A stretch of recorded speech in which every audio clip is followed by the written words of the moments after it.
Welcome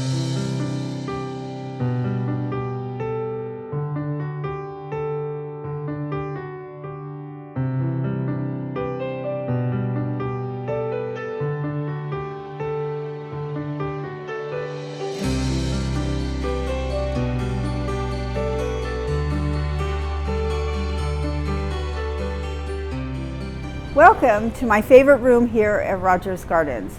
My name is Patterson, and I'm going to spend a little time with you talking about the most often asked questions on how to care for your orchid. There are 3 words you need to remember about taking care of orchids. 1 is light, 2nd is environment, 3rd is water. Let's address the light situation first.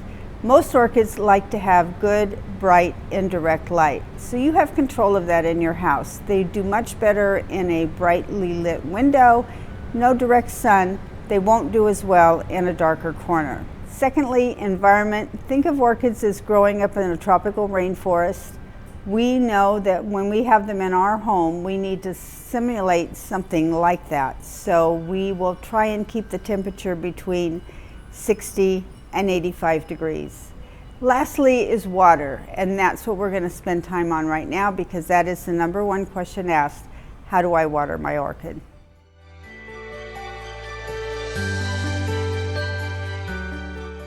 I'm going to talk about the Phalaenopsis orchid, which a lot of us have in our homes. It's one of the more common ones. And when it comes to watering, I need to have you make sure you look at the pot and see what the orchid's planted in. That's going to determine how often you water the orchid. You can also pull out of the top of the orchid the moss that's in here because this orchid is planted completely in moss. Thinking of moss all together in a pot, you have to know that it is going to hang on to the moisture a lot, and therefore you will need to water it less. Every 3 weeks is truthfully perfect for this orchid. Sometimes if it's in a bigger pot, like a 6-inch or an 8-inch pot, you're going to be watering that about every 4 weeks during the winter time because that moss is hanging on to the moisture. Orchids really like to dry out almost completely before they get another big drink of water.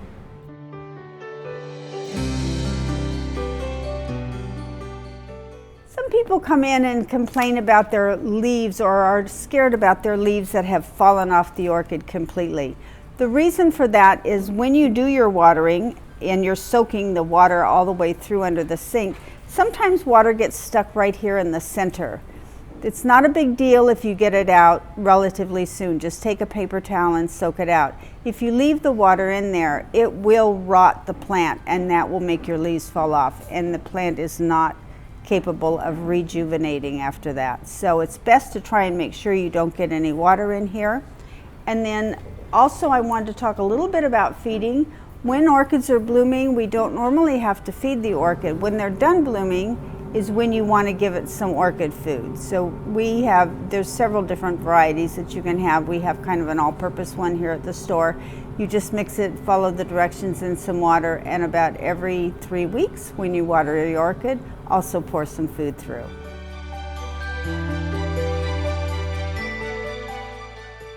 One last question that people come in and ask at the store is, what do I do when my orchid has lost all of its flowers? Is the plant dead? Should I keep it? Should I throw it away? Well, of course, we would never advise you to throw it away because the plant is definitely very much living and has an opportunity to bloom again. We like to have you run your finger down the spike below where the flowers have dropped off and feel the little bumps. The little bumps there are called flower nodes, and behind each flower node is a stem that will come out and bloom if the plant has enough energy. So this is the time we encourage you to start feeding it and help it along. And I'm going to show you an example of an orchid that has already done that here at the store. This beautiful pink one has several side spikes that have popped out even though it is still blooming. So it's obviously had a lot of food.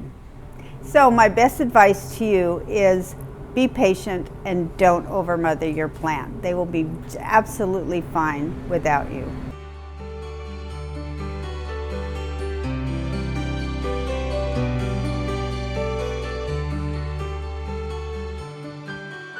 Now let's talk about orchids that need more water than once every 3 weeks.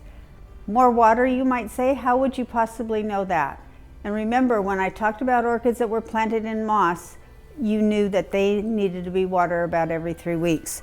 We do have orchids that come in from some growers that are planted in wood chips.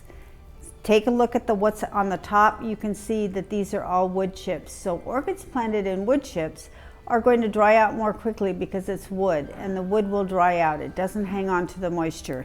So you know that then if you have an orchid planted in wood chips, you're going to water it about every 7 to 10 days in the wintertime, about once a week in the summertime.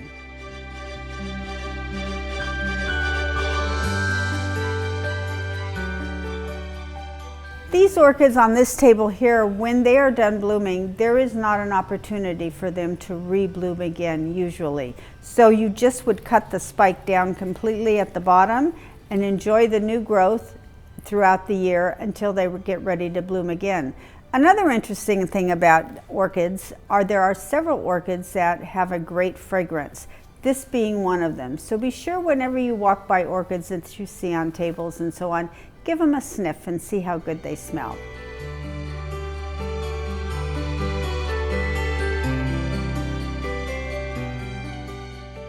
I just wanted to share one other thing with you. This orchid in this store is called Miltonia, and it is one of my favorite orchids. It does have a great fragrance, and if you look really closely, every Miltonia comes with a little surprise in the flower. There is a little angel in there, and if you look closely, you can see her head and her wings and her little dress. So because of that, it is one of my most favorite orchids here.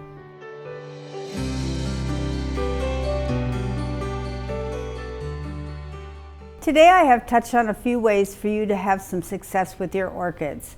Please join us here at Rogers Gardens, where our knowledgeable staff is willing to sit down and chat with you regarding your own orchid or help you pick out some new ones to add beauty to your home. Thank you so much for joining me today. Rogers Gardens brings beauty into your home and garden.